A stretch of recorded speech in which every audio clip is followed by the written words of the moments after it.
చోటు చేసుకుంది. ఒక అమ్మాయిని మైనర్ బాలికని 9వ తరగతి చదువుతున్న ఒక మైనర్ బాలికని అతి కిరాతకంగా హత్య చేయడం అనేది మనందరం కూడా చూస్తున్నాము.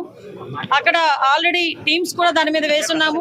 ఎస్పీ గారితో నేను ఇన్ఫర్మేషన్ తెలిసిన వెంటనే ఎస్పీ గారితో నేను మాట్లాడి పొజిషన్ ఏంటని కూడా కనుక్కోవడం జరిగింది. విషయం ఏంటంటే ఏదైతే ఒక అమ్మాయి ఇంతకు ముందు ఆ అమ్మాయిని ఇబ్బంది పెట్టి పోక్సో చట్టం ద్వారా అబ్బాయి జైలుకి కూడా వెళ్ళాడు. మొన్న రిమాండ్ కూడా పంపించారు.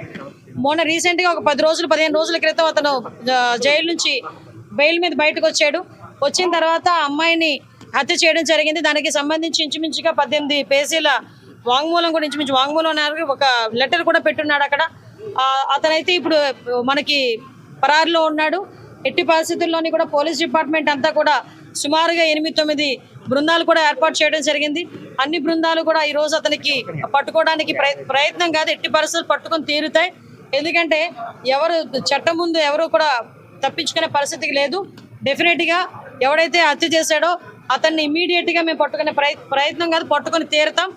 డిపార్ట్మెంట్ వాళ్ళకి కూడా చాలా క్లియర్ ఇన్స్ట్రక్షన్స్ వెళ్ళి చంద్రబాబు నాయుడు గారు, లోకేష్ బాబు గారు, పవన్ కళ్యాణ్ గారు కూడా దీని మీద ఆరా తీయడం జరిగింది, నాతో మాట్లాడడం జరిగింది.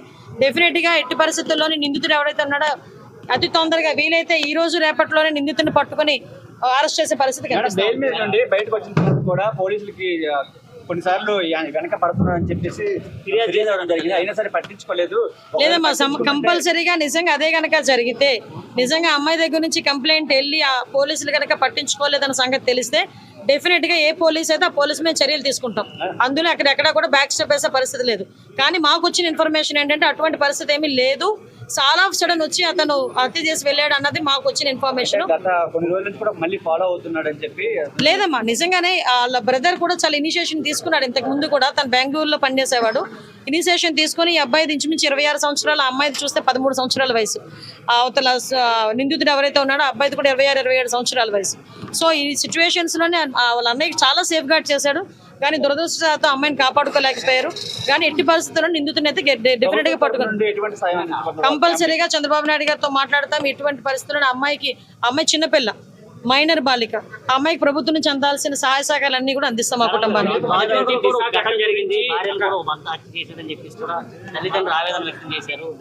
అమ్మ విషయం ఏంటంటే మేము చాలా సందర్భాల్లో చెప్పున్నాము, చాలా సంఘటనలు జరుగుతున్న సందర్భంలో పోలీస్ డిపార్ట్మెంట్ వాళ్ళు కూడా చాలా ఫర్మ్ గా ఉన్నారు. లాస్ట్ టైం మీరు చూసారు, చీరాల సంఘటన జరిగిన తర్వాత సుమారుగా 36 గంటలు నిందితులను పట్టుకుని మేము రిమాండ్ కూడా పంపించుకోవడం జరిగింది.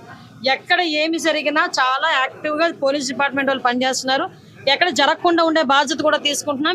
వీటన్నిటికీ కూడా మూల కారణం గాంజాయి మత్తులో చాలా మంది చేస్తున్నారు, డ్రగ్స్ మత్తులో చేస్తున్నారు. కాబట్టి వాటిని పూర్తిగా ప్రక్షాళన చేయడానికి ఒక కేబినెట్ సబ్ కమిటీని కూడా ఏర్పాటు చేసుకుని మొన్ననే మేము టాస్క్ ఫోర్స్ కూడా ఏర్పాటు చేయడానికి కూడా సిద్ధంగా ఉన్నాం. ఒక టోల్ ఫ్రీ నెంబర్ అన్ని కూడా ఏర్పాటు చేస్తాం.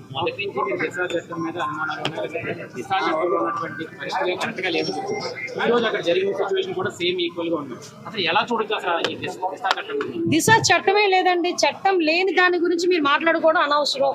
ఫస్ట్ థింగ్, దిశ చట్టం అనేది లేదు కాబట్టి దిశ చట్టం గురించి మాట్లాడుకోవాల్సిన అవసరం లేదు. ఇప్పుడున్న చట్టాలని బలోపేతం చేసుకుని మనం ఫర్దర్ గా ఎటువంటి ఇబ్బంది లేకుండా చూసుకునే బాధ్యత తీసుకుంటాం. న్యాయ నిపుణుల సలహాలు కూడా మేము తీసుకుంటాం.